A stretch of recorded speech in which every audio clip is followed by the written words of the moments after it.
Helena walked through the wet streets of the city, wrapped in the silence of a life that had become too predictable, when her eyes found a scene that made her heart forget its rhythm. A desperate man carrying a girl in his arms, both soaked by the storm, him screaming for help while tears mixed with rain on his face. The jasmine perfume from her own coat was lost in the humid smell of asphalt as Helena ran toward them, feeling for the first time in years a tremor in her hands that didn't come from the cold, but from something much more dangerous pulsing in her chest. In that moment, under the relentless rain of an ordinary afternoon, a lonely lawyer discovered that there were still men capable of making her remember that her heart wasn't dead, just asleep, and that sometimes love arrives disguised as desperation, carrying in its arms not just a sick child, but the promise that it's possible to start over when least expected. The rain poured down on Miami like tears from the sky, transforming the streets into turbulent rivers that reflected the neon lights of the buildings. Helena Martinez adjusted her umbrella against the wind as she walked hurriedly down Ocean Drive, her high heels echoing on the wet concrete. At 35, she had built a solid reputation as a lawyer specializing in human rights, but today she felt the weight of a defeat that consumed her from within. The case she had lost in court still echoed in her mind. A family of migrant workers had been unjustly evicted, and she couldn't save them. The feeling of powerlessness suffocated her, reminding her of her own humble origins in the outskirts of Homestead, where she grew up seeing similar injustices. That's when she saw the scene that would change everything. Under the awning of a commercial building, a man held a girl in his arms. The child was coughing violently, her small body trembling with cold.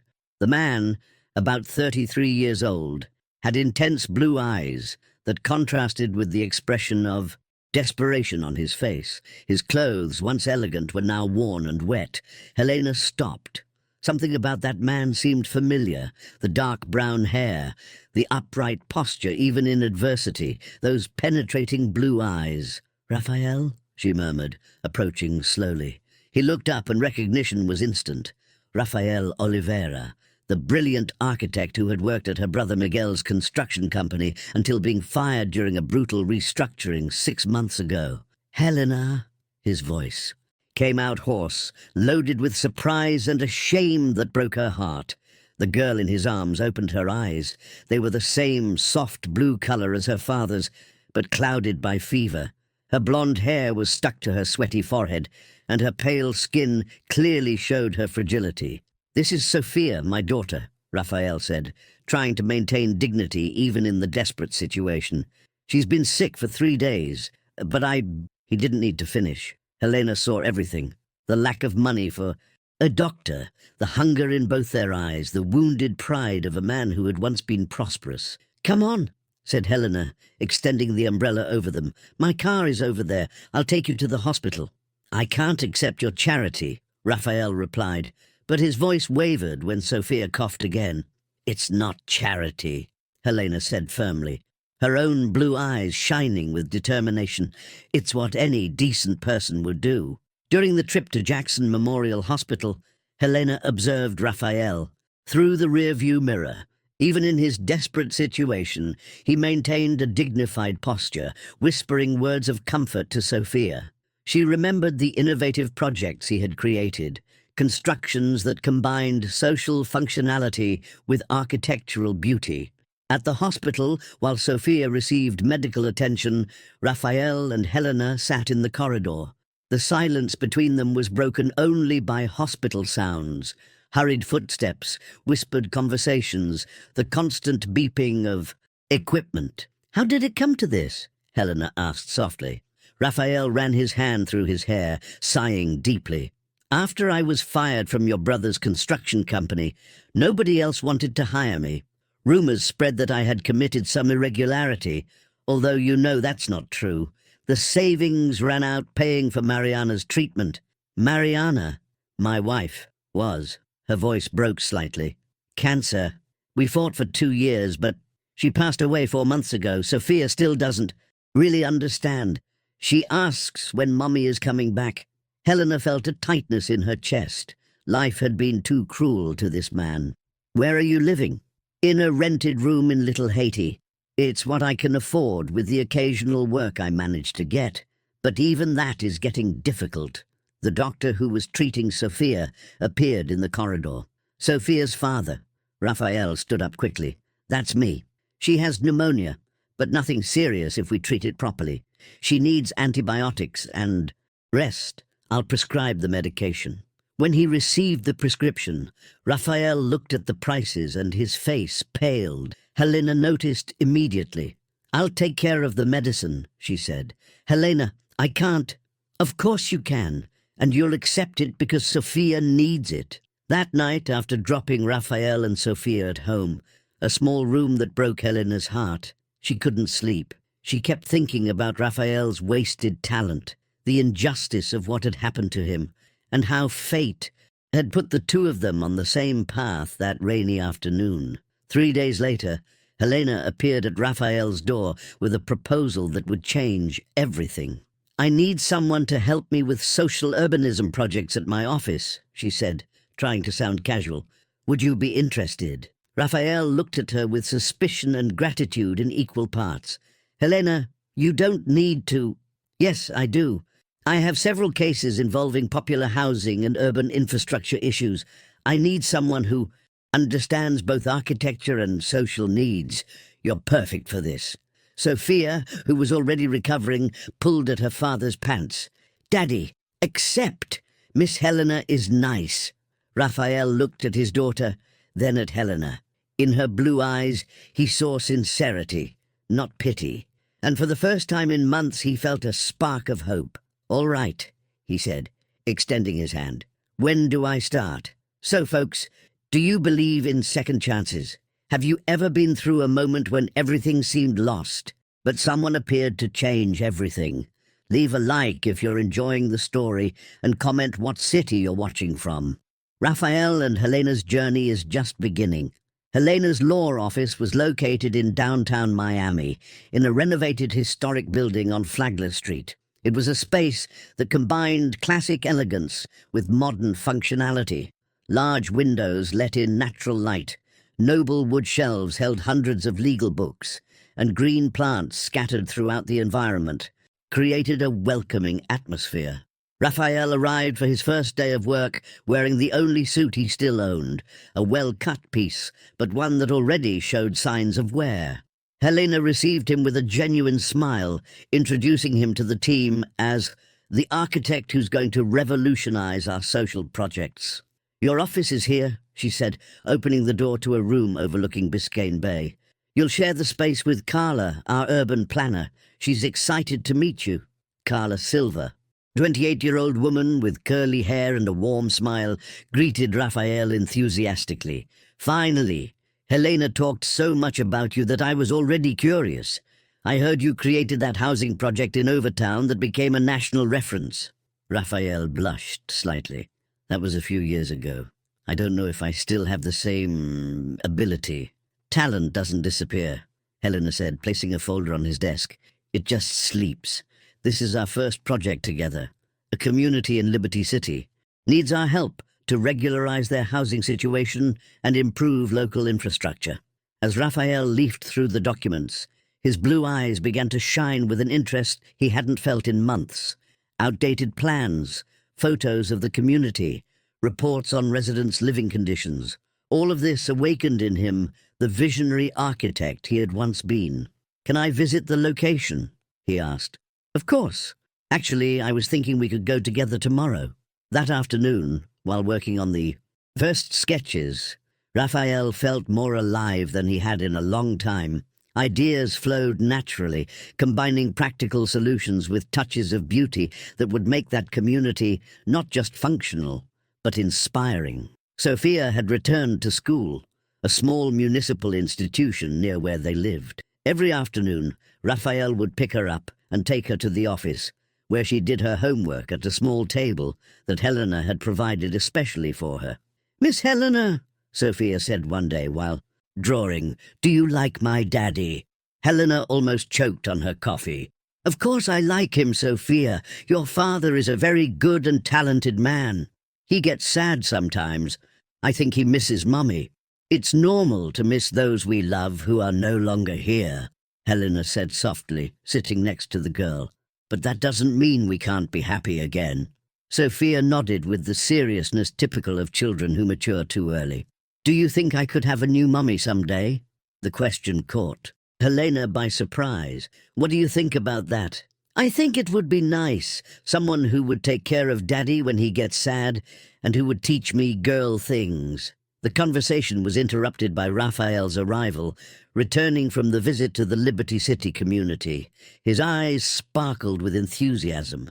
Helena, I need to show you something, he said, extending a paper covered with sketches. I had an idea for the project. She approached, and Raphael's soft perfume, a mixture of soap and a discreet masculine fragrance, reached her. Their shoulders touched as he explained the drawing, and Helena felt a strange acceleration in her heart. Look, if we build a central plaza here, Raphael pointed enthusiastically, we can connect all areas of the community. And if we make these modular housing units, we can optimize space without losing functionality. It's brilliant, Helena murmured, genuinely impressed. But she couldn't concentrate completely on the plans. Raphael's proximity made her restless in a way she didn't understand. Daddy, can I see? Sophia approached, and Raphael lifted her so she could see the drawings better. This is a school, Princess, and here would be a playground just for children. With swings? With swings, seesaw, slide, everything you want. Helena observed the interaction between father and daughter with a smile on her face. Raphael was a dedicated and caring father, and Sophia was a special child, intelligent, sensitive, and full of life, despite everything she had been through. That night, after Raphael and Sophia left, Helena stayed at the office organizing papers, but her mind was far from the legal documents. She thought about how Raphael had transformed in recent weeks. Confidence slowly returning, the sparkle returning to his blue eyes, the smile appearing more frequently. She was so absorbed in her thoughts that she didn't notice when her brother Miguel entered the office. "Working late again?" he said, making her startle. Miguel Martinez, at 37, was the image of a successful businessman, tall, elegant, with penetrating blue eyes and a presence that commanded respect. He had inherited the construction company from their father and transformed it into an empire.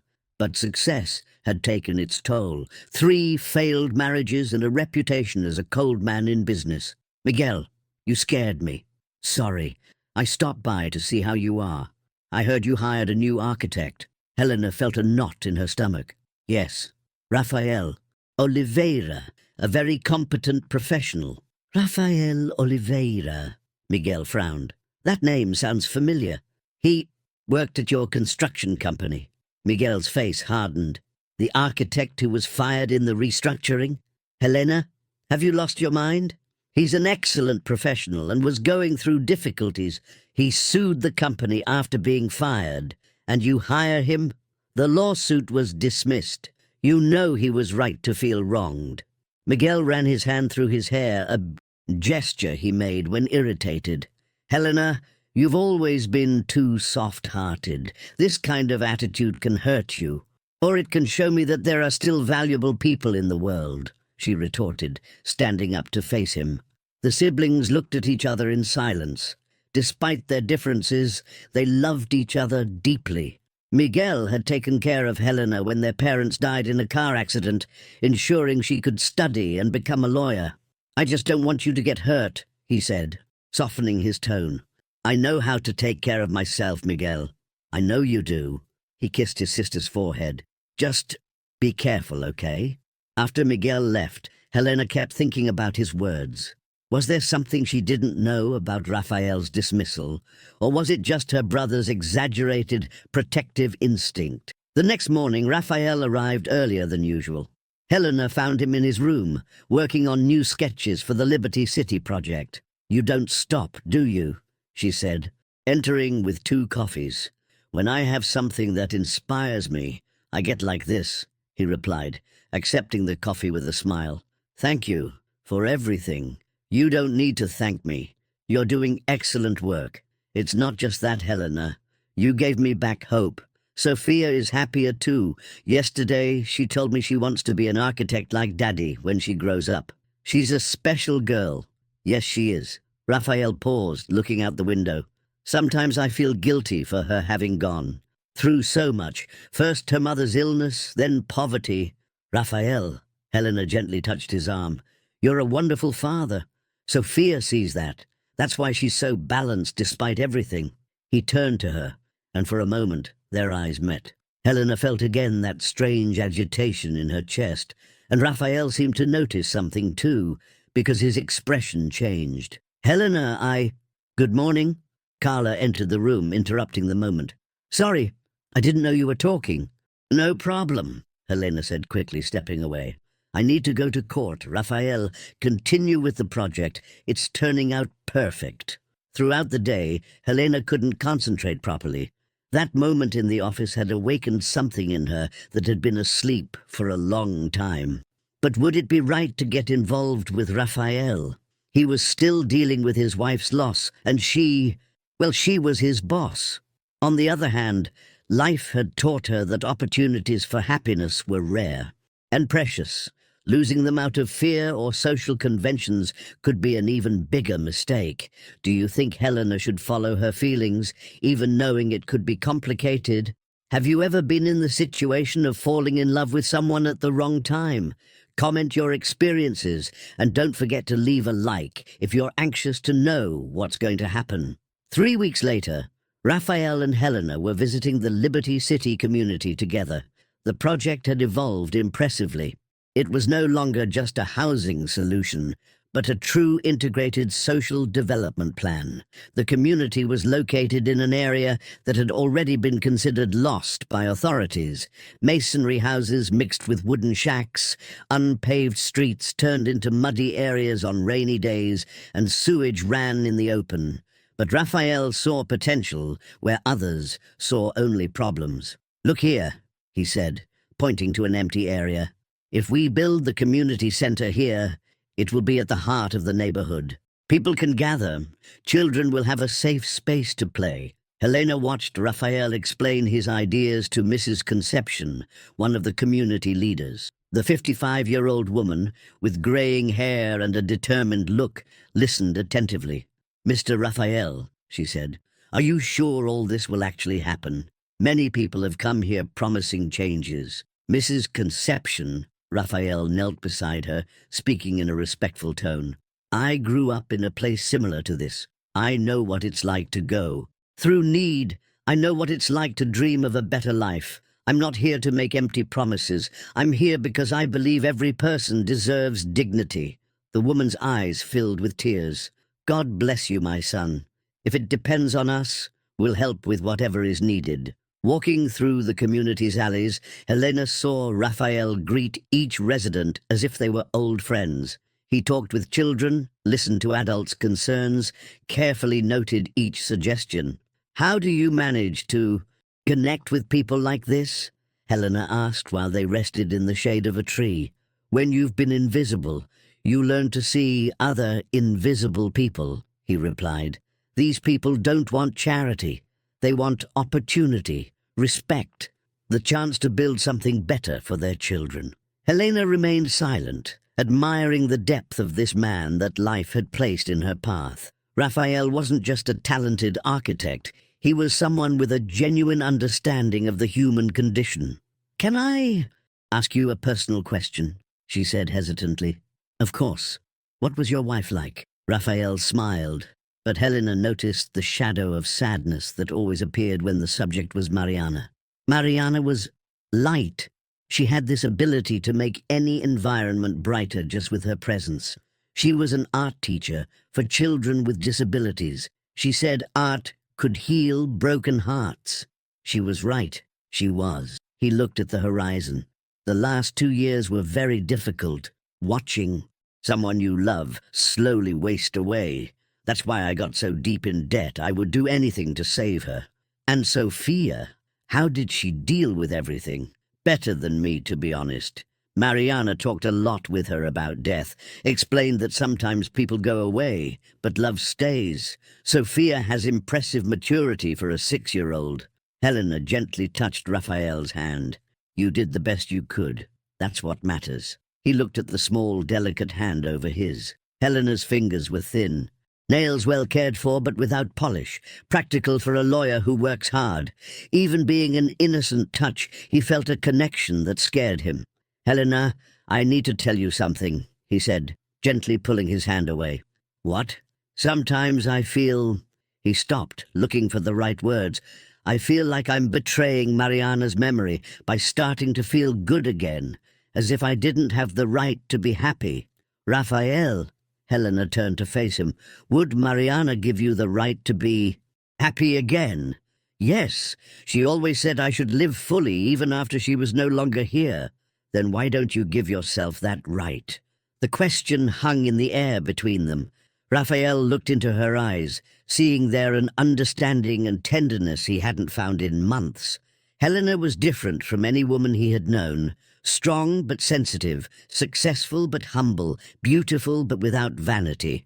The moment was interrupted by the arrival of a group of children from the community who recognized Raphael and ran to greet him. "Uncle Raphael!" shouted a boy about 8 years old. "You came back! Are you really going to build the playground?" "Yes, I am, Jean Pedro. And you're going to help me choose the colors, okay?" The children cheered with joy, surrounding Raphael with questions about the project. Helena watched the scene with a warm heart. Seeing Raphael interact with children awakened feelings in her that she preferred not to analyze too deeply. On the way back to downtown, Miami, they got stuck in traffic on I-95. The comfortable silence was broken when Helena received a call. "Miguel," she answered. "Helena, where are you? I need to talk to you urgently. I'm coming back from the Liberty City project." "What happened?" "I can't talk over the phone. Meet me at the office in an hour." Helena became worried. It wasn't typical of Miguel to sound so tense. "Did something happen?" Raphael asked, noticing her expression. "I don't know. My brother wants to see me. Urgently." "Do you want me to go with you?" "You don't need to, but thank you." An hour later, Helena found Miguel in her office, pacing back and forth like a caged animal. "What's happening?" she asked. "Rafael Oliveira," he said, throwing a folder on the desk. "I investigated his past." Helena felt her stomach sink.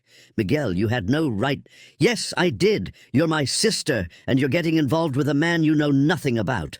I know everything I need to know. Do you know he sued 3 other companies besides mine? Do you know there are rumors that he sold privileged information to competitors?" "That's a lie." "Is it? Look at these documents." Helena picked up the papers with trembling hands. They were copies of labor lawsuits, investigation reports, even photos of Raphael entering buildings of competing companies. "Miguel, this could have any explanation." "Helena, open your eyes. The man was in a desperate situation. He could have done anything for money." "I don't believe that?" "Then ask him. See if he can explain why he was fired not only from my company, but from all the others where he worked in the last 5 years. Helena looked again at the documents, feeling her world collapse. Was it possible that Raphael wasn't the upright man she thought?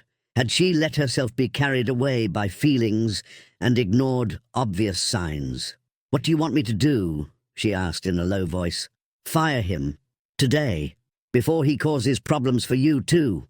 And if you're wrong, and if I'm right, Helena, you built your reputation over years. Is it worth risking everything for a man you've known for a few weeks?" Helena closed her eyes, feeling tears of frustration threaten to escape. Why did life always have to be so complicated? Why just when she was starting to feel something special for someone did doubts and complications arise? "I need to think," she said. "Don't take too long. The longer he stays in your office, the harder it will be to get rid of him. If my suspicions are confirmed." That night, Helena barely slept. She kept going through the documents, trying to find an innocent explanation for everything. But the evidence seemed conclusive. Raphael had been fired from several companies, always under questionable circumstances. The next morning, she arrived at the office earlier, hoping to have some revelation about how to handle the situation. Raphael was already there, working on the final drawings for the Liberty City project. "Good. Morning," he said, standing up with a smile. "I stayed up late last night thinking about some modifications. I think I managed to solve the rainwater drainage problem that—" "Raphael," Helena interrupted him, "I need to talk to you." Something in her tone immediately alerted him. He put the papers on the desk and faced her seriously. "Of course. What is it?" Helena took a deep breath, praying he could explain everything satisfactorily. "Why were you really fired from my brother's construction company?" The question caught Raphael by surprise. For a moment she saw something that looked like guilt pass through his blue eyes. "I told you. Company restructuring. Raphael, please. I need the truth." He remained silent for a long moment, as if fighting an internal battle. Finally, he sighed deeply. "The truth is complicated, Helena. I'm listening. What do you think Raphael is going to reveal? Is Miguel right in his suspicions?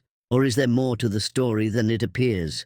Have you ever lived the situation of discovering something about someone you like that changed everything? Leave your comments and guesses."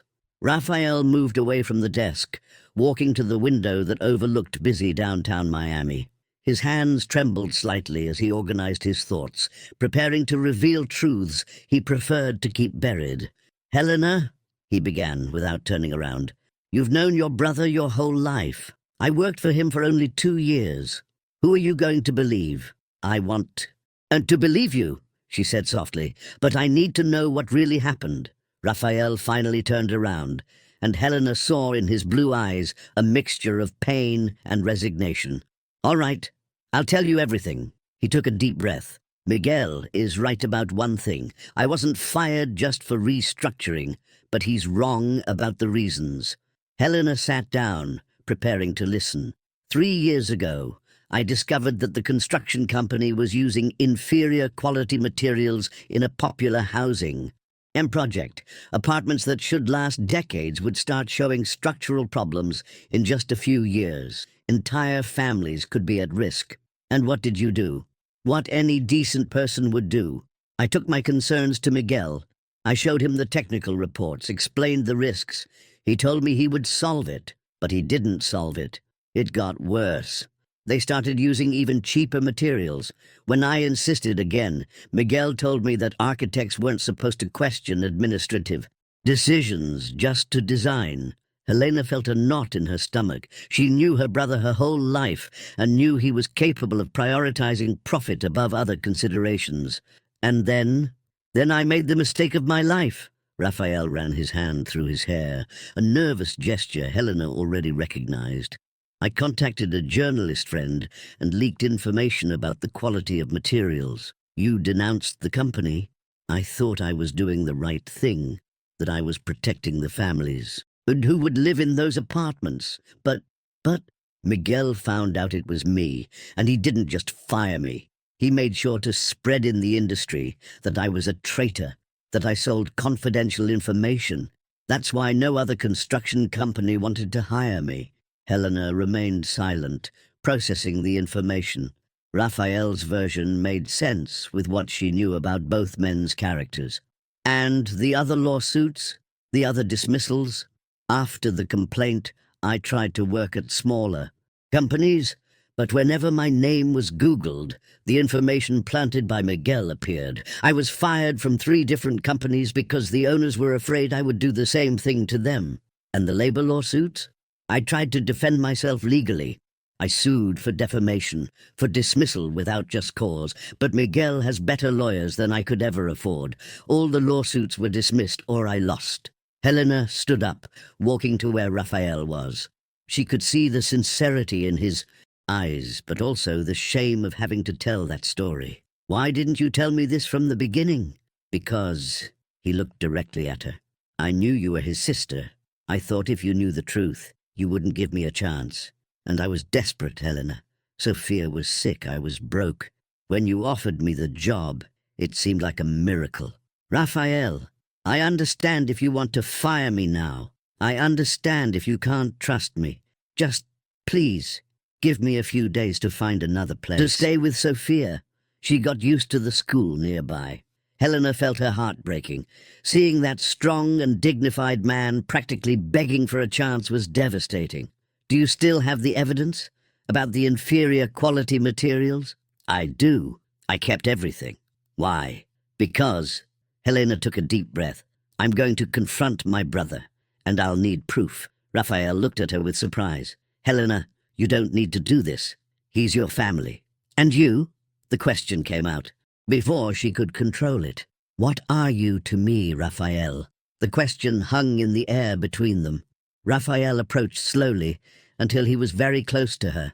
Helena could feel the warmth emanating from his body, the familiar smell of his soft cologne.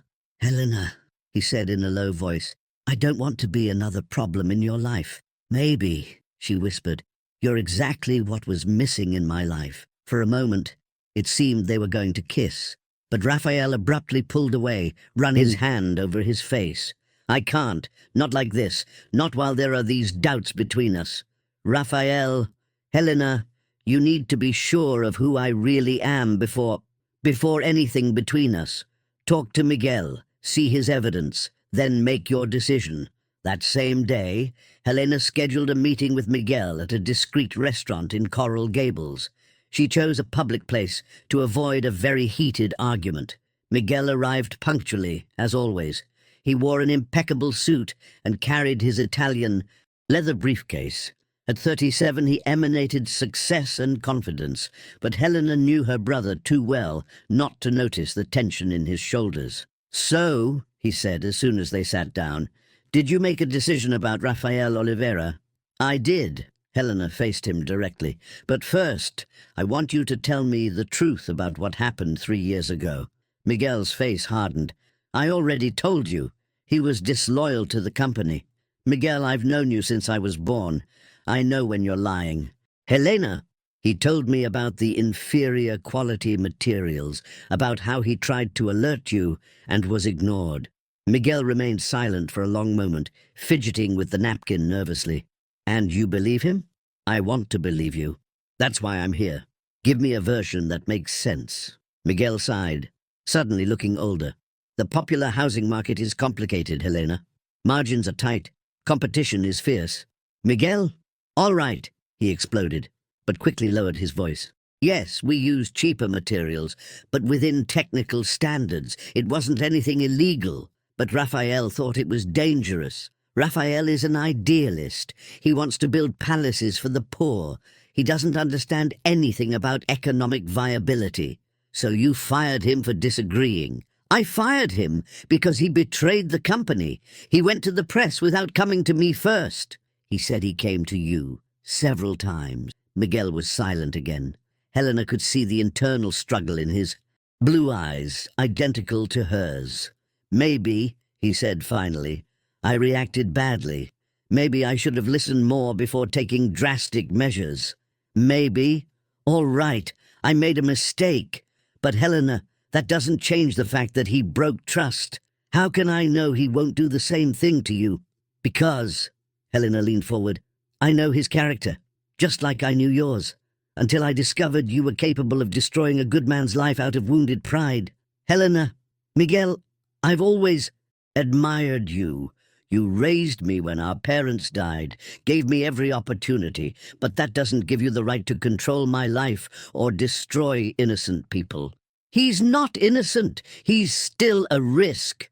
The only risk, Helena stood up, is me losing the chance to be happy because my brother can't admit he made a mistake. She left the restaurant, leaving Miguel alone with his thoughts and guilt. When she returned to the office, she found Raphael packing his things in a box. What are you doing? She asked. I figured after talking to your brother you'd want me to leave. Raphael, stop that and look at me. He raised his eyes, and Helena saw there all the vulnerability he tried to hide. I believe you, she said simply. Miguel confirmed your version. He made a mistake and is sorry even if he can't admit it. Helena, but that's not why I want you to stay. I want you to stay because... She took a deep breath, gathering courage. "Because I'm falling in love with you." The sigh, confession hung in the air between them. Raphael dropped the box and approached her slowly. "Helena, are you sure? I'm not a good investment. I don't have money. I have a daughter to raise, a complicated past." "I'm sure," she whispered. "The question is, do you feel the same?" In response, Raphael gently held her face in his hands. His thumbs caressed Helena's cheeks as he looked into her eyes. "I've been in love with you since the first day," he said, "but I was afraid of ruining the only good thing that happened in my life in a long time." "You won't ruin it." Helena moved closer. "You'll make it better." Finally they kissed. It was a soft kiss, full of promises and possibilities. A kiss that sealed not just their love, but their decision to build something together. When they separated, Raphael rested his forehead against hers. "And Sophia? What will she think?" Helena smiled. "I think she already gave us her approval. Yesterday she asked me if I could be her new mommy." "Really?" "Really. It seems your daughter has great instincts, just like her father." Raphael smiled, kissing her again. On the other side of the glass door, Carla watched the scene with a smile on her face. Finally, Helena had found someone worthy of her. And Raphael had found his second chance at happiness. But not everything is rosy. At the same moment, Miguel was receiving a call in his office that would change everything. "Mr. Martinez," said the voice on the other end of the line. "This is Jackson Memorial Hospital. It's about your housing project from 3 years ago. We had a partial collapse in one of the buildings. There are injured people. Will Raphael's predictions about the defective materials come true? How will Miguel deal with this situation? And more importantly, will this affect the relationship between Helena and Raphael? Comment what you think is going to happen." The phone in Helena's office rang insistently the next morning.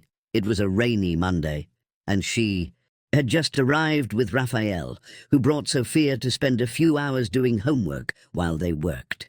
"Helena Martinez," she answered. "Helena, it's me." Miguel's voice was tense, almost desperate. "I need to talk to you. Urgently." "Miguel, if it's about Raphael." "It's not about Raphael. Well, not directly. It's about the Overtown housing project. There was an accident." Helena felt her blood freeze. "What kind of accident?" "Partial collapse of one of the structures. 3 people injured, 1 in serious condition. Helena, I need your help." Raphael, who was organizing papers at the next desk, looked up when he heard collapse. His blue eyes met Helena's, and she saw there a mixture of concern and something that looked like confirmation of an old fear. "I'll be there in an hour," Helena said, hanging up the phone. "Was it about the project I told you about?" Raphael asked in a low voice. "It seems so." Sophia, who was playing with dolls in the corner of the room, looked up. "Miss Helena, are you sad?" Helena forced herself to smile. "I'm just worried about a work situation, dear. Daddy always says that when we do what's right, things work out." The innocence of Sophia's observation touched Helena deeply. If only life were as simple as the child believed. "Sophia," Raphael said, "how about staying with Carla today? Miss Helena and I need to solve something important." On the way to Miguel's office, Helena and Raphael remained silent. The rain hit the windshield on the way to Miguel's office. Helena and Raphael remained silent. The rain hit the windshield, creating a melancholic rhythm that matched both their moods. "Did you know this was going to happen?" Helena finally asked. "I knew it was a possibility," Raphael replied, looking out the window. "The technical reports were very clear about the risks. I hoped I was wrong." "Raphael, I know you're feeling validated in a way, but people got hurt." "Helena," he turned to her, "I would never be happy about people getting hurt. But yes, there's a part of me that's relieved to finally have evidence that I wasn't wrong 3 years ago. Martinez Construction was located in a glass building in Brickell. Helena hadn't been there in months, since the last argument with Miguel about her decision to focus on social law instead of joining the family business. They found Miguel in his office, talking on the phone with a team of lawyers. He was pale, with deep, dark circles, and his perfectly styled hair showed signs that he had run his hands through it nervously several times. When he saw them enter, he quickly ended the call. "Helena, thank you for coming," he said, standing up. Then he noticed Raphael beside his sister. "What is he doing here?" "Raphael is the architect who warned you about the problems 3 years ago," Helena said firmly. "I thought it would be important for him to be present." Miguel looked at Raphael with a complex expression, part guilt, part defiance, part resignation. "Miguel," Raphael said calmly, "I'm very sorry about what happened. How are the injured?" 2 were discharged. A 67-year-old lady is still hospitalized with cranial trauma. "Mrs. Benedita?" Raphael asked, and Miguel nodded in surprise. "She has small grandchildren. How is she?" "Stable, but—" "How do you know who she is?" "Because before being fired, I regularly visited the residents of the apartments I designed. Mrs. Benedita lived in apartment 304. Widow, raising 2 grandchildren alone since her daughter died in an accident." Miguel sat heavily in his chair. "I didn't know. That's what happens when you see people as numbers on a spreadsheet instead of seeing them as human beings," Raphael said, but without malice in his voice. Just sadness. Helena observed the interaction between the 2 men. She could see that Miguel was genuinely shaken, but also that Raphael felt no satisfaction at being right. "Miguel," she said, "tell me exactly what happened." "A support beam gave way during the early morning hours. Part of the 3rd-floor balcony ceiling collapsed onto the building's common area. Luckily, it was very early. Otherwise, there would be more victims," Raphael completed. "Why did the beam give way?" Miguel hesitated. "The engineers are still investigating, but it seems it was material fatigue. The beam couldn't support the weight it was supposed to support." "Exactly what I warned about 3 years ago," Raphael said calmly. "I know," Miguel exploded. "Do you think I don't know? Do you think I've slept one night since I got the call?" Helena approached her brother. "Miguel, this won't be solved with guilt. You need to act." "I'm already acting. I hired a company to do a complete inspection of all the buildings in the complex. If there are other structural problems, I'll fix everything at my own expense." "And the affected families?" "All medical expenses at my expense, plus compensation. And I'll provide temporary accommodation while repairs are made." Raphael nodded slowly. "It's a start." "A start?" Miguel looked at him incredulously. "I'm going to spend a fortune fixing my own mistake." "Miguel," Helena intervened, "Raphael is right. This is the minimum you should do. The question is, what are you going to do to ensure it doesn't happen again?" Miguel remained silent for a long moment. Finally, he looked directly at Raphael. "Do you still have the original reports? The ones that show exactly what the problems were?" "I do." "And would you—" Miguel visibly swallowed his pride. "Would you accept coming back to work for me as an independent consultant to review all our current projects?" The proposal caught Raphael by surprise. "Miguel, for the good of the families living in our buildings, I need someone who has the courage to tell me when I'm wrong, even if I don't want to hear it." Raphael looked at Helena, who nodded encouragingly. "I accept," he said, "but with 2 conditions." "Which ones?" "First, total autonomy to make the recommendations I deem necessary, even if they're expensive or inconvenient." "Accepted." "Second, I want Mrs. Benedita and the other affected families to be treated not as problems to be solved, but as people who deserve dignity and respect." Miguel nodded. "I accept that too." "And I have a 3rd condition," Helena intervened. Both men looked at her. "I want to be part of the legal team that will take care of the affected families. Pro bono." "Helena, you don't need to."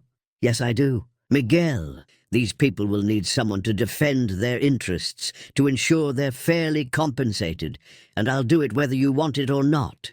Miguel smiled for the first time since they had arrived. "You were always stubborn. I learned from the best." The 3 spent the rest of the afternoon organizing an action plan. Raphael would immediately review all projects under construction, Miguel would release funds for necessary repairs, and Helena would handle the legal aspects and relationship with the families. When they left the office, it was already night. Miami sparkled with its characteristic lights, and the rain had stopped. "Do you think we did the right thing?" Helena asked while they walked to the car. "I think we did the only thing we could do," Raphael replied. "Your brother made a serious mistake, but at least now he's trying to correct it.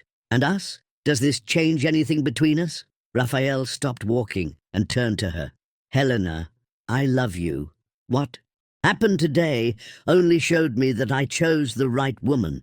You could have unconditionally sided with your brother, but you chose to side with what's right. I chose to side with you," she said simply. Same thing. They kissed right there, on the wet sidewalk, under the streetlights. It was a different kiss from the previous ones, deeper, loaded with the certainty that they had passed their first test as a couple and emerged stronger. But there was still a difficult conversation ahead. When they arrived to pick up Sophia at Helena's office, the girl immediately noticed that something had changed. "Daddy, are you dating?" she asked directly, with the frankness typical of children.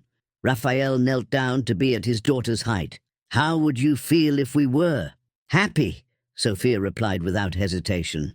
"Miss Helena is nice, and you get happier when she's around." "Sophia," Helena approached, "you know I'll never try to replace your mom, right? She'll always be your mom, even though she's not here anymore." "I know," Sophia nodded seriously, "but every family needs love. And you love each other, don't you?" Raphael smiled, feeling his eyes moisten. "Yes, Princess, we love each other." "Then it's right," Sophia said, hugging both of them. "Now we're a family." That night, after taking Sophia home and putting her to bed, Raphael and Helena talked until late in the small living room of his apartment. They talked about the future, about how it would be to share responsibilities, about the challenges they would face. "Are you sure you want this?" Raphael asked, holding her hand. "It's not easy dating a man with a young daughter and financial problems." "Raphael," Helena said, intertwining her fingers with his, "I spent my whole life defending people that society rejected. Why would it be different with the man I love? Because with them you go home at the end of the day. With me, you're taking on a whole lifetime.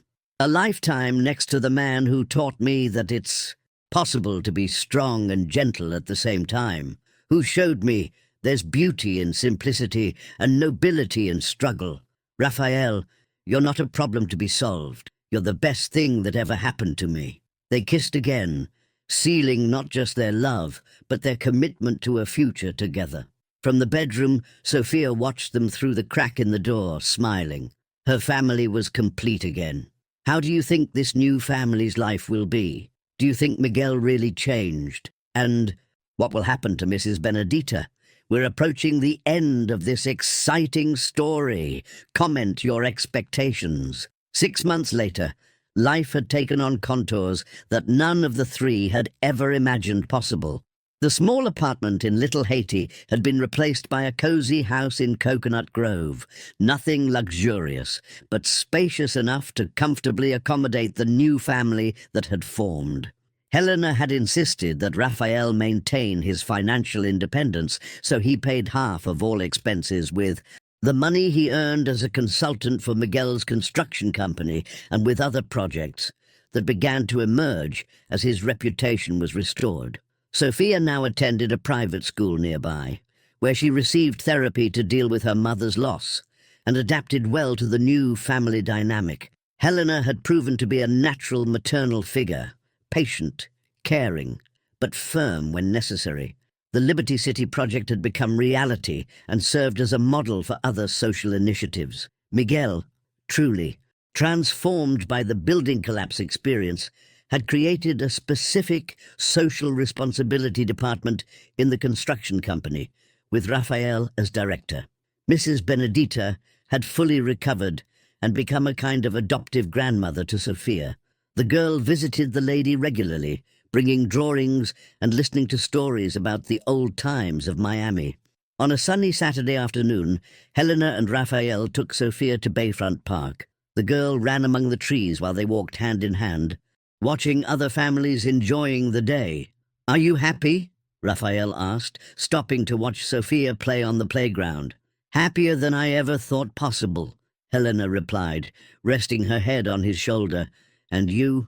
Sometimes I wake up in the morning and need to pinch myself to make sure I'm not dreaming. Raphael, Helena turned to face him. Can I ask you something? Of course. Do you still think about Mariana? The question didn't catch him by surprise. It was something they talked about openly, part of the process of building a healthy relationship. I do, he said honestly, especially when Sophia does something that reminds me of her. But it's no longer a pain that paralyzes. It's more like gratitude. Gratitude for having had those years with her, and for her having given me Sophia. And do you think she would approve of this? Of us? Raphael smiled, taking Helena's hands in his. Remember what I told you about her? That she said art could heal broken hearts? I remember. You did exactly that with me. You healed my broken heart. Mariana would love you. Helena felt tears in her eyes. I hope to be worthy of the legacy she left. You are, and you're creating your own legacy too.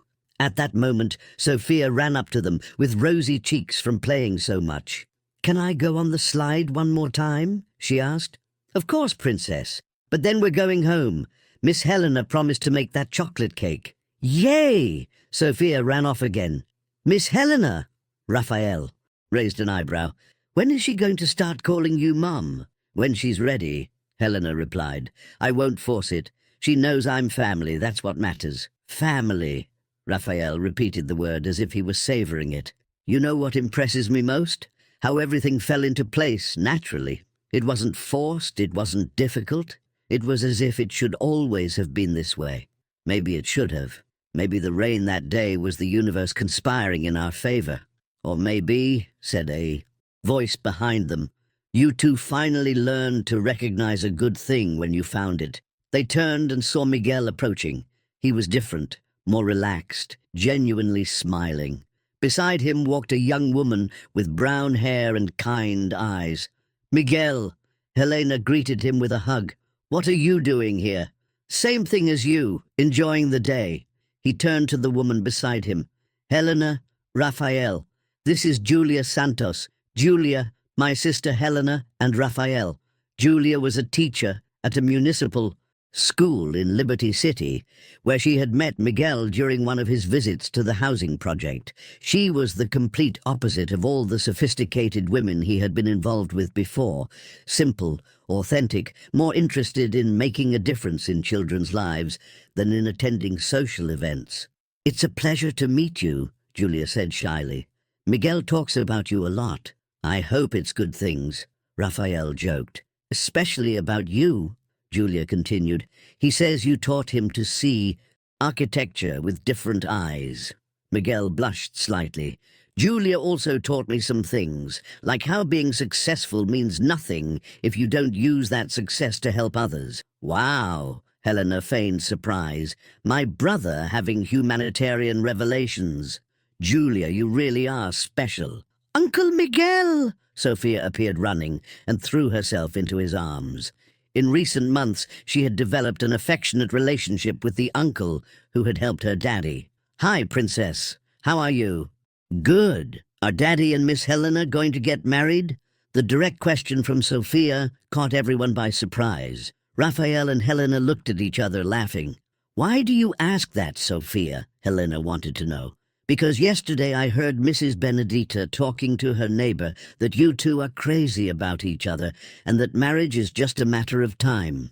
Miguel laughed. Out of the mouths of babes.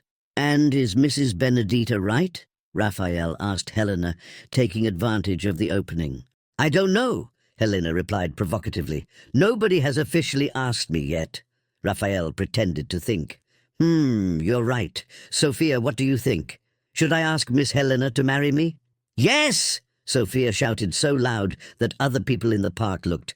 And can I be the flower girl? Of course you can, Raphael laughed. But first I need to buy a ring and propose properly. Raphael, Helena began, but he interrupted her. Helena, I've already lost too much time in my life. I don't want to lose another day without being sure you'll be my wife. "So you're serious, very serious." Helena looked around, at Sophia jumping with joy, at Miguel smiling proudly beside Julia, at the families in the park enjoying afternoons like this one. "Then yes," she said simply. "Yes, I want to marry you." Raphael picked her up and spun her around, while Sophia applauded and Miguel whistled. Other people in the park started clapping too, even without knowing what was happening. When Raphael put her down, they kissed under the Miami sun, sealing not just an engagement, but the end of a journey of pain and the beginning of a journey of happiness. 2 years later, St. Mary's Cathedral in downtown Miami was decorated with white and lilac flowers. Helena walked down the aisle toward the altar, where Raphael waited for her with Sophia beside him, proud in her flower girl dress. Miguel accompanied his sister to the altar. He had insisted on giving her away, as a way to symbolize that he completely approved of her choice. Julia, who had become sister-in-law and best friend, cried discreetly in the first row. "Dearly beloved," the priest began, but Sophia interrupted him. "Father, can I say something?" The priest smiled. "Of course, my child." Sophia approached the microphone. "I want to thank God for sending Mommy Helena to take care of me and Daddy when we needed it most." There wasn't a dry eye in the church. The ceremony was simple, but moving. Raphael had written his own vows. "Helena, you taught me that sometimes life breaks us not to destroy us, but to open us up to something better. I promise to love you not just on the easy days, but especially on the difficult ones. I promise to build with you not just a house, but a home. And I promise that our family will always be based on love, honesty, and compassion." Helena had also written hers. "Raphael, when I found you that rainy afternoon, I thought I was saving you. But actually, you saved me. You saved me from cynicism, from loneliness, from the idea that some people are born to be alone. I promise to love you exactly as you are, support your dreams, and be not just your wife, but your partner in all of life's projects." When the priest said, "You may kiss the bride," Sophia shouted, "Finally!" so loud that the whole church laughed. The reception was in Helena's office hall, specially decorated for the occasion. Mrs. Benedita, who had fully recovered and become practically a grandmother to Sophia, insisted on personally preparing the cake, a traditional pound cake with chocolate frosting, a family recipe she had kept for decades. During the party, Miguel gave an emotional speech. 3 years ago, I made one of the biggest mistakes of my life by unfairly firing Raphael. Today, I can say it was the best mistake I ever made, because without it, my sister would never have found the love of her life, and I would never have learned that being successful means much more than making money. He paused, looking at Julia. And I would never have met the woman who taught me that family isn't just who you're born with, but who chooses to stay by your side. Raphael and Helena danced their first dance to "At Last" by Etta James, while Sophia danced around them with other children present. "Are you happy?" Raphael whispered in Helena's ear. "More than I ever imagined possible," she replied. "And you?" "I'm complete. For the first time in a long time, I'm truly complete." "We're complete," she corrected, looking at Sophia playing with the other little guests. "You're right. We." 5 years later, the house in Coconut Grove had been expanded to accommodate the family's changes. Raphael had prospered as a consultant, creating his own company specialized in social architecture. Helena continued with her office, but now focused mainly on rights of underprivileged communities. Sophia, now 11, was a happy and confident girl who alternated between saying she wanted to be an architect like her father or a lawyer like her mother. She maintained a discreet altar in her room with photos of Mariana, but called Helena Mom naturally. Miguel and Julia had married the previous year and were expecting their first child. The construction company had completely transformed, being nationally recognized for its social responsibility projects. On a Sunday afternoon, the whole family was gathered in the backyard of the house.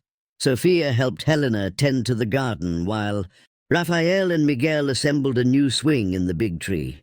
"Mom," Sophia said, planting sunflower seedlings, "can I ask you something?" "Of course, my love. Are you happy?" Helena stopped what she was doing and looked at the girl. "Why do you ask that?" "Because sometimes you get quiet, like you're thinking about sad things." Helena smiled, gently touching the girl's face. "Sometimes I think about people who are still suffering out there, about families going through the same difficulties you went through. I get sad for them, but happy that I can help. And don't you regret choosing us instead of an easier life, Sophia?" Helena knelt to be at the girl's height. "Do you want to know what was the happiest day of my life? The day you married Daddy? No, it was the day you called me Mom for the first time, because that's when I knew we really were a family." Sophia hugged Helena tightly. "I love you, Mom. I love you too, my daughter."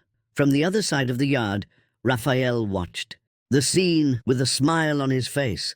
Miguel, who was hammering a nail into the swing, followed his brother-in-law's gaze. "You built something beautiful," Miguel said. "We all built it," Raphael corrected. "You, Julia, Helena, Sophia, me, each one contributed their part to get us here. You know what impresses me most? How you managed to honor Mariana's memory without letting her be an obstacle to your happiness." Raphael was thoughtful for a moment. "I think the secret was understanding that loving someone new doesn't mean forgetting who you loved before. It means expanding your heart to fit more love." "You spoke like a true philosopher." "I spoke like someone who almost lost the chance to be happy out of fear." Miguel finished fixing the swing and tested its strength. "Done. This will last for years." "Like everything we build right," Raphael replied, looking not just at the swing, but at the whole life they had built together. That night, after Sophia went to sleep, and Miguel and Julia went home, Raphael and Helena stayed on the house's porch, watching Miami's lights shine in the distance. "Do you remember that rainy afternoon when we met?" Helena asked, leaning against Raphael's chest. "How could I forget? It was the day my life started over. Sometimes I think about what would have happened if I hadn't stopped to help you. But you did stop, and do you know why? Why? Because you're the type of person who stops to help. That's who you are, Helena. That's what made me fall in love with you. What made you fall in love with me was my irresistible charm," she joked. "That too," he laughed, kissing the top of her head. "But mainly, it was seeing a strong woman who used her strength to protect the weakest. And now, do you still think that about me? More than ever. You didn't just save me, Helena. You saved Sophia.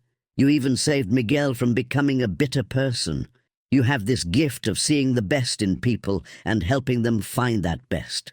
It's because I learned that everyone has a story. Everyone is fighting a battle we don't know about, and sometimes they just need someone who believes in them. Like you believed in me. Like we believed in each other." They remained silent for a moment, listening to the sounds of the city that had united them. Miami, with all its rush and complexity, had been the perfect setting for two people to find, in the middle of urban chaos, the peace they were looking for. "Raphael," Helena said softly. "Thank you." "For what?" "For teaching me that some stories have happy endings, for showing me it's worth fighting for love, for giving me a family I never knew I wanted, but now can't imagine living without." "Thank you," he replied, "for showing me that after the storm, the sun always comes, and that sometimes the best things in life come exactly when we think we've lost everything." From the room, Sophia's sleepy voice reached them. "Dad, Mom, are you going to talk on the porch all night?" They laughed softly. "We're coming, Princess," Raphael replied. "Just 5 more minutes," Helena added. "Okay, but don't take too long.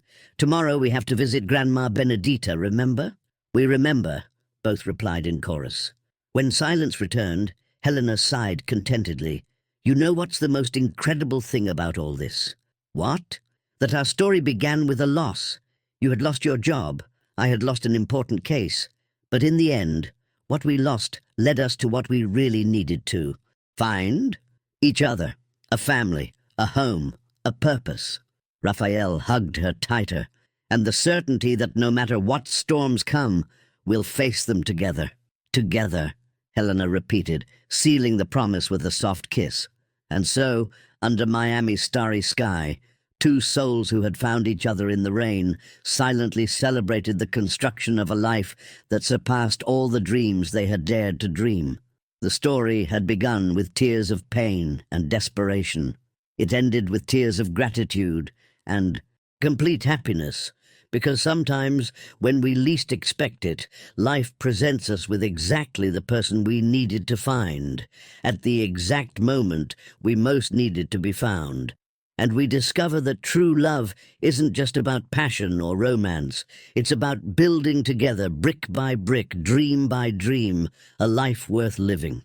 2 years had passed since that sunny afternoon in the backyard of Coconut Grove, and life continued to surprise the family that fate had united under Miami rain. Saturday. Morning began with Sophia, now 13, running down the house stairs in her school volleyball uniform. Her blonde hair, now longer, swayed as she shouted, "Mom, Dad, don't find Mommy Mariana's photo album. I need to take it to school." Helena, who was preparing breakfast in the kitchen, smiled, hearing the naturalness with which Sophia referred to both her and Mariana. The girl had developed impressive emotional maturity, managing to honor her biological mother's memory without diminishing the love she felt for the mother who raised her. "It's on the living room shelf, in the third compartment," Helena replied, flipping pancakes in the pan. Raphael came down the stairs, adjusting his tie. At 35, he was at his professional peak. His company, Roots Social Architecture, had become a national reference in sustainable housing projects. That morning, he would present a revolutionary project to the state government, a housing complex that would be completely energy self-sufficient. "Nervous?" Helena asked, noticing how he adjusted his tie for the third time. "A little," he admitted, accepting the coffee cup she offered him. "It's the biggest project of my career. If they approve it, we'll be able to build dignified housing for 500 families." "Everything will work out," Sophia said, appearing in the kitchen with the album under her arm. "It's about Mommy Mariana that I'm going to talk about in the school presentation, about how she taught art to special children." "How beautiful, my love," Helena said, kissing the girl's forehead. "She would be very proud." "She is proud," Sophia corrected with typical adolescent conviction. "Sometimes I feel her here with us." Raphael and Helena exchanged a loving look. Sophia had developed a healthy relationship with her mother's memory, seeing her as a protective presence in their lives, not as a painful absence. Helena's cell phone rang. It was Miguel. "Hi, brother," she answered. "Helena!" Miguel's voice was euphoric. "He was born! Julia had a baby. It's a boy." Helena almost dropped her coffee cup. "What do you mean he was born? Wasn't it supposed to be next month?" "He decided to come early. We got to the hospital at 5 in the morning. Helena, you need to see him. He's perfect." "How's Julia?" "Exhausted but radiant. She wants you to come meet your nephew." "We're coming now," Helena said, hanging up and turning to Raphael and Sophia. "Guys, change of plans. You have a new cousin." Sophia screamed with joy, jumping around the kitchen. She had anxiously awaited the baby's arrival, making elaborate plans about how she would be the coolest aunt in the world. "What about the school presentation?" Raphael asked. "It can be on Monday," Sophia replied quickly. "Meeting my cousin is more important." "And your meeting?" Helena asked Raphael. "I can reschedule. Family comes first." An hour later, they were at Jackson Memorial Hospital. Ironically, the same hospital where Helena had taken Sophia when she was sick years ago. They found Miguel in the maternity corridor, with deep, dark circles, but a smile that lit up his whole face. "Where is he?" Sophia asked immediately. "With his mother in the room. Come meet Gabriel." Gabriel Martinez Santos was born weighing 7 pounds and measuring 20 inches. He had the blue eyes of the Martinez family and an impressive dark head of hair for a newborn. Julia held him with the delicacy of someone carrying the world's greatest treasure. "Hi, sister-in-law," Julia said, with a tired but happy voice. "Want to meet your nephew?" Helena approached the bed, feeling her eyes well up. "Julia, he's beautiful. Perfect. Can I hold him?" Sophia asked, anxious. Of course, my love. Sit in the chair and I'll put him in your arms.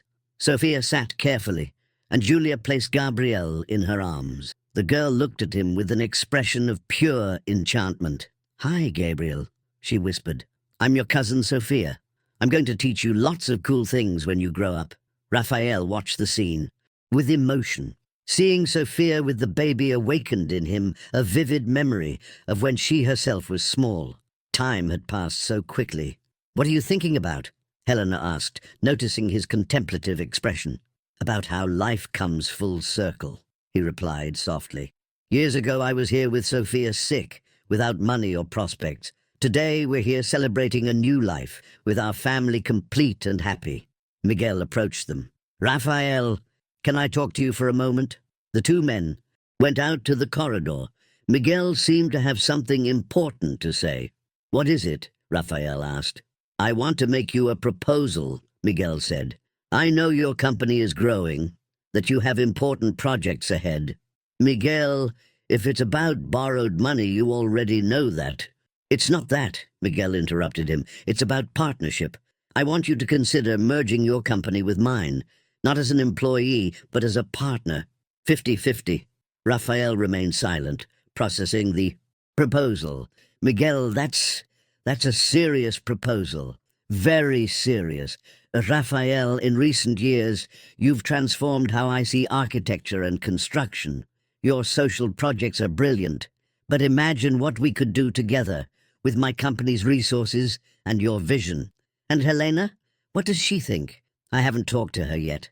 I wanted to talk to you first. But I know she'd be proud to see the two most important men in her life working together. Raphael looked out the hospital window, seeing the city of Miami stretch to the horizon.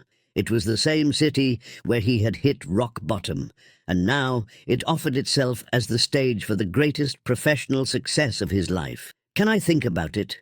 Of course. But Raphael, it would be the realization of a dream for me, to definitively correct the mistake I made years ago and build something great together. When they returned to the room, they found the women talking animatedly about plans for the baby. Julia was telling me that you thought about having a baby shower only after he was born, Helena said. How about we do it at our house? A lunch to introduce Gabriel to friends. That would be perfect, Julia agreed, but only if it's not too much work. No work at all. Sophia and I love organizing parties. And I can help with the shopping, Miguel offered. And I'll do the barbecue, Raphael completed. Gabriel chose that moment to wake up and start crying. Julia picked him up, and immediately he calmed down. He already knows who's the mother, Miguel joked. Maternal instinct, Julia smiled. He'll be hungry soon. We'll let you rest, Helena said. But Gabriel, you already have a huge family that loves you very much. 1 week later, the baby shower. The house in Coconut Grove was transformed. Helena and Sophia had spent the whole week decorating everything in shades of blue and white. Balloons, banners, flowers, every detail thoughtfully planned. Mrs. Benedita, now 69, had arrived. Early to help in the kitchen, she had become the unofficial matriarch of the family, always present at important moments. Mrs. Benedita, Sophia said, arranging the last details of the table, do you think Gabriel will like me? Oh, girl, the lady laughed. Babies don't care about these things. He'll grow up seeing you as an older sister. He'll be attached to you. I hope so. I always wanted to have a brother. And now you do. Family isn't just who's born together, it's who grows up together. Raphael was in the backyard, preparing the grill when the first guests arrived. Carla, his former co-worker, arrived with her husband and 2 small children. Then came Miguel's colleagues, Sophia's school teachers, and even some families from the Liberty City project who considered Raphael and Helena as family.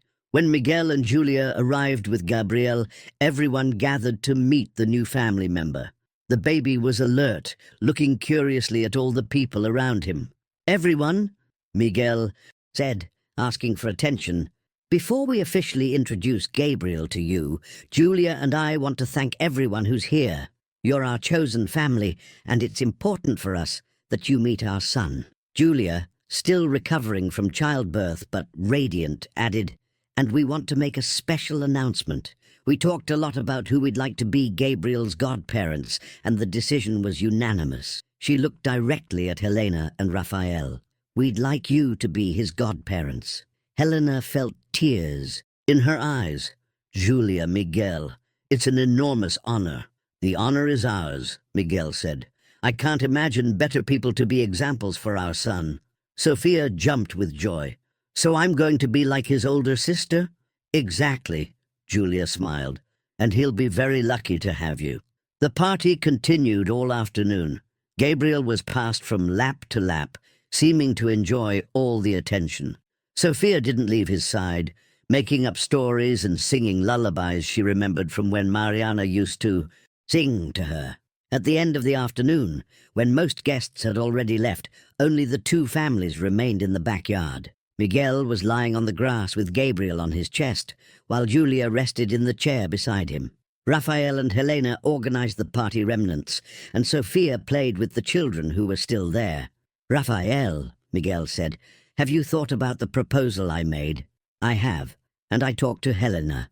And I accept, but with one condition. Which one? I want 20% of the company's profits to be destined for social projects, not as donation or marketing, but as an integral part of the business. Miguel smiled. I accept. Actually, I was going to suggest 15%, but 20% is even better. So we have a deal? We have a deal. The two men stood up and hugged, sealing not just a professional partnership, but a friendship that had been built through forgiveness and mutual understanding.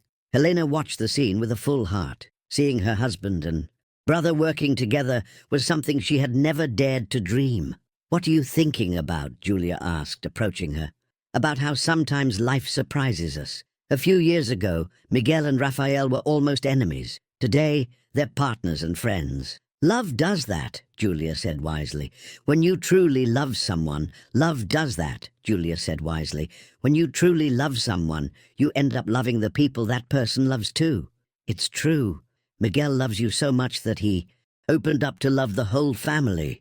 And you welcome me in a way I never imagined. I always felt a bit out of place in the world of the successful, but with you, I can just be myself. Helena hugged her sister-in-law. Julia, you didn't just marry Miguel. You married this whole crazy family.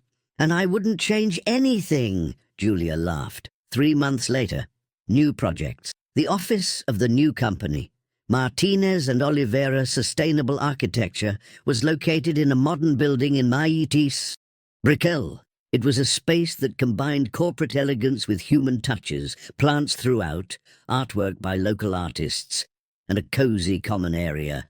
Raphael arrived early that morning. He had an important meeting with representatives from Miami-Dade County to discuss an ambitious project, the complete revitalization of a slum area in South Miami. Helena appeared with 2 coffees and a mischievous smile. What are you doing here? Raphael asked, surprised. I came to wish my husband good luck on the most important day of his career. Helena, you have an important case today. I rescheduled. Some things are more important than work. Raphael kissed her gratefully. Thank you. Having you here means a lot to me. Nervous? Yes and no. The project is solid. The team is prepared. But it's a lot of responsibility. If it works out, we're going to change the lives of thousands of people. And it will work out. You know why? Why? Because you're not doing this for money or fame. You're doing it for people, and that always works. Miguel arrived a few minutes later, carrying a huge briefcase and a determined expression. Good morning, partners, he said, hugging both of them. Ready to make history? Always, Raphael replied. The meeting took place in the main conference room. On the county side were the housing secretary, 2 engineers, and a sociologist. On the company side, Raphael, Miguel, and 3 architects from the team. Raphael began the presentation with a phrase that summarized his entire philosophy. We're not here to build houses. We're here to build dreams and restore dignity to those who have lost hope. He presented a revolutionary project. Instead of simply removing families from the slum and building distant housing complexes, The proposal was to revitalize the area while keeping the original community in place. Sustainable buildings would be constructed with solar panels, rainwater reuse systems, integrated green areas, and community spaces. The differential of our project, Raphael explained, is that the families themselves will participate in the construction, receiving training in sustainable construction techniques. So, besides getting their homes, they also gain a profession. And what about cost? The secretary asked. Miguel took over this part of the presentation.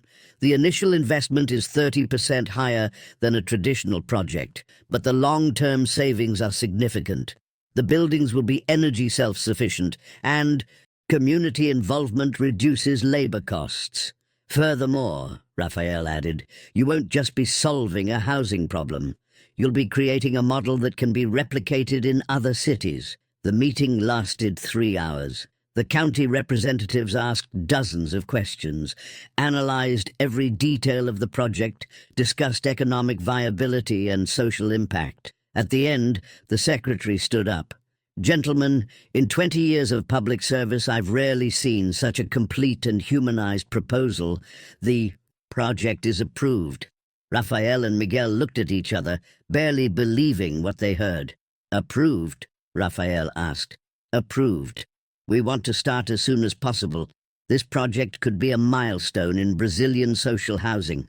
When they left the meeting, Raphael was in shock. Miguel practically had to drag him out of the building. Raphael, are you okay? Helena asked, waiting for them in the parking lot. They approved it, he said in a low voice. They approved the project. I knew it. Helena shouted, throwing herself into his arms. I knew it would work out. It's 2,000 families, Helena. 2,000 families who will have a better life because of this project. Because of your project, she corrected. Your dream that became reality. Miguel watched the scene with a smile on his face. Seeing Raphael and Helena so happy made him realize how right he had been to make the decision to reconcile with his brother-in-law. And now? He asked. Now, Raphael said, hugging Helena and, looking at Miguel, now we're going to change the world, one family at a time. 6 months later, reflections. It was a December night, the eve of Raphael and Helena's second wedding anniversary. They were on the house porch, watching Sophia play in the backyard with Gabriel, who at 8 months was already crawling and exploring everything within reach. The South Miami project had started 3 months ago and was already showing impressive results. The first families had moved into their new homes, and the project was being studied by universities worldwide as a model of sustainable social housing. Do you remember, Helena said, leaning on Raphael's shoulder, that conversation we had a few years ago when you said you sometimes felt guilty for being happy again? I remember, Raphael replied, stroking her hair. Do you still feel that? Raphael was thoughtful for a moment. No. I learned that honoring the memory of those we love doesn't mean stopping living. It means living in a way that would make them proud. And would Mariana be proud? Very much, especially of the woman our daughter has become. Sophia is growing up strong, confident, full of dreams. That's what Mariana wanted most. From the backyard, Sophia shouted, Dad, Mom, Gabriel is trying to talk. They ran down to the backyard. Gabriel was sitting on the grass, babbling sounds that seemed like words. What is he trying to say? Helena asked. I think it's Sophia, the girl said, proud. He's trying to say my name. Gabriel looked at Sophia and made a sound that really seemed like Sophia. Everyone laughed and applauded, and the baby smiled, satisfied with all the attention. He really loves you, Helena said to Sophia. And I love him too. He's the best cousin in the world. At that moment, Miguel and Julia arrived to pick up Gabriel. Seeing them together always warmed Helena's heart. Miguel had completely transformed since becoming a father. He was more patient, more affectionate, more present. How was your day? Julia asked, taking Gabriel in her arms. Excellent, Raphael replied. We got approval for the second project. The Fort Lauderdale County wants to replicate our model there. How wonderful, Miguel said. Soon we'll be building in several cities. And you, how was your day? Gabriel had a doctor's appointment, Julia replied. He's perfect, growing normally, and I went back to work at school today. How was it? Good. The children missed me, and I missed them. But it was strange, being away from Gabriel all day. It's normal, Helena said. You'll get used to it gradually. Sophia, Miguel said, your mother told me you won a writing contest at school. Congratulations. Sophia blushed with pride. Thank you, Uncle Miguel. I wrote about family, about how sometimes we gain siblings even when we're not born together. Can I read it? Of course. Mom, where's my essay? Helena went to get the text. When Sophia started reading aloud, everyone was moved. My family isn't like other families. I have two mothers, one who gave me life and is in heaven, and another who takes care of me every day here on earth. I have a father who taught me that being strong doesn't mean not crying, but not giving up. I have an uncle who sometimes makes mistakes, but always tries to get it right. I have an aunt who teaches me that teaching is the most beautiful way to love. And now I have a baby cousin who makes me feel important and responsible. I learned that family isn't just who has the same blood. It's who chooses to stay together in difficult moments, who celebrates your victories as if they were theirs, and who loves you even when you're not at your best. My mother from heaven taught me about art and beauty. My mother on earth teaches me about justice and goodness. My father shows me it's always possible to start over. And my whole family teaches me that love multiplies when it's shared. When Sophia finished reading, there wasn't a dry eye on the porch. Sophia, Julia said with an emotional voice, you wrote something beautiful. It's true, Gabriel babbled as if agreeing, making everyone laugh. He's very smart for his age, Raphael joked. Takes after who? Miguel replied, making Gabriel giggle. When Miguel and Julia left, Helena, Raphael and Sophia stayed organizing the house for the next day. It was the eve of their wedding anniversary, but also the eve of Sophia's school vacation. What do you want to do tomorrow? Helena asked. Can we go to the park? Where you met? Sophia suggested. We didn't meet at the park, Sophia. Raphael laughed. We met on the street in the rain. Then can we go to the street where you met? It's not the same thing, Helena explained. But we can go to the park, yes. It's a special place for our family. And can we take a picnic? Of course. And can I invite Grandma Benedita? Of course. Sophia ran off to call Mrs. Benedita, leaving Helena and Raphael alone in the kitchen. Are you happy? Raphael asked, hugging Helena from behind while she put away the dishes. Completely happy. And you? More than I ever imagined possible. Even with all the changes, the new company, the huge projects, the responsibility, especially because of that. Helena, a few years ago I was lost, directionless, hopeless. Today, I wake up every day knowing exactly what my purpose in life is. What is it? To love you too, and use what I know how to do to help other people have the chance to be happy too. Helena turned in his arms. You know what I'm most proud of about you? What? That success didn't change you. You're still the same kind and humble man I met that rainy afternoon. Success is only important if it allows you to do more than you did before. If it transforms you into a worse person, then it's not worth it. And me? Have I changed? Raphael smiled, gently touching her face. Yes, you became even more beautiful, even stronger, even more incredible. But the essence remains the same. You're the most generous and courageous woman I know. I learned from you. Sophia taught me about simplicity and joy. You taught me about persistence and forgiveness. And you taught us about unconditional love. They kissed in the kitchen, sealing another day of a life built with patience, understanding, and lots of love. From upstairs, Sophia's voice reached them. Dad, Mom, Grandma Benedita said she's going to make brigadeiros for tomorrow's picnic. That's great, Helena shouted back, and she asked if she could bring Mr. João, her neighbor. Helena and Raphael looked at each other and laughed. Mrs. Benedita, at 69, had found a companion. Mr. João was a 72-year-old widower, retired from the factory, who courted her with the delicacy of a young man in love. She can, Raphael replied. The more people, the better. Oh, how sweet. Helena sighed. Mrs. Benedita deserves to be happy again. Everyone deserves it, Raphael agreed. You just need to have the courage to accept when happiness knocks on your door. Like we did. And so ended another day in the life of the family that Rain had united. A family that grew, strengthened, and spread love wherever it went. A family that had learned that happy endings don't happen by chance. They're built day by day with conscious choices of love, forgiveness, and generosity. Outside, Miami sparkled with its millions of lights, sheltering millions of stories. But inside that house in Coconut Grove, 3 people had found the perfect story. And for them, a story of new beginnings, second chances, and the certainty that love always finds a way to flourish, even after the most devastating storms. Dear readers, we've reached the end of this exciting journey of Helena, Raphael, and Sophia. A story that taught us that true love doesn't just happen in fairy tales, but in real life, between real people, with real problems. You followed a narrative about second chances, about how it's possible to rebuild life after storms, and about how a family can form in the most unexpected ways. Now it's your turn. Comment, what touched you most in this story? What city are you watching or reading from?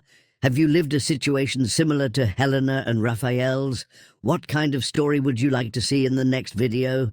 Don't forget to leave your like if the story moved you. Subscribe to the channel for more stories like this. Share with someone who needs to believe in love. Comment your suggestions for future narratives. You're the reason we tell these stories. Every comment, every like, every message motivates us to continue creating content that touches hearts and inspires people. Until the next story.